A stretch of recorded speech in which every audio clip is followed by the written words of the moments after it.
TheTechSpace, and in this video I'm going to show you how to go over the accessibility settings within the PlayStation 4, some of the things that are hidden within PlayStation 4 settings. So what we're going to want to do is go to your dashboard, of course, for your PlayStation 4, go up, go to settings way to the right, click on it, and you're going to want to go to accessibility, which is the third option down. So click on it, and here you'll have a few options, and we're going to go over them one by one. So text-to-speech, speak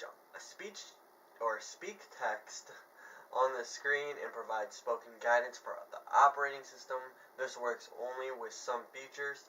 That's one of them. Zoom, which is obviously you can zoom if you are having a hard time to see. Invert Colors, which is just changing the colors up on your screen a little bit. Which sort of looks nice. It just depends on which preferences. You can have larger text. You can have, if you have a reading problem again, or if you're older, if you can't see that well, you can make your text larger by checking this box. And as you can see, the text gets a lot larger.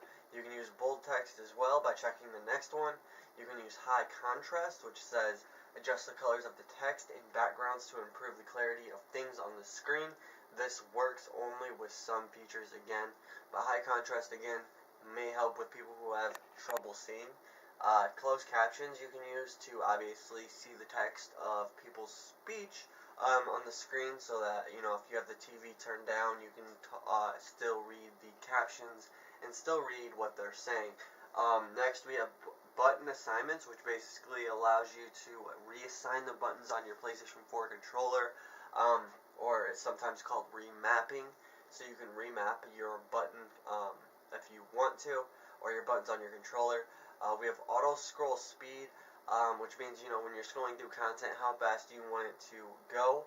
Next we have press and hold delay, which says set the press and hold delay for the PS button and share button, which basically will allow you to have a delay when you're pressing on the share button or the PS button, so that you don't like if you click it by accident, it's not going to just bring up the menu.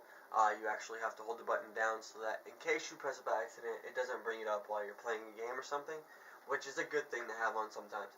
Next we have add to quick menu, which is obviously just add something to the quick menu of your PlayStation 4 on your desktop, so that you don't have, or on your dashboard, so that you don't have to search around for it too much. But that's basically it for the accessibility options and the accessibility settings. We went through every single one of them. If you have any questions or comments, concerns, or anything, let me know.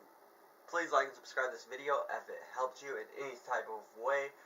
Support me anyway and subscribe to the channel for great technology videos every single day, and I promise you to bring you guys more content. If you want to go to my other channel, Dante from Michigan, I'll put the link to that channel in the description below, and you can go to that channel. Again, you can just type in Dante from Michigan and it will pop up. But that is my second channel now, and I'm going to start vlogging on there. So stay tuned for videos on there and more videos on the TechSpace, more content in general. Thank you guys for your support. Follow me on social media, like and subscribe all my videos. If you haven't seen them all, go check them all out. I have tons of great content, so I'll see you guys next time. Have a great day.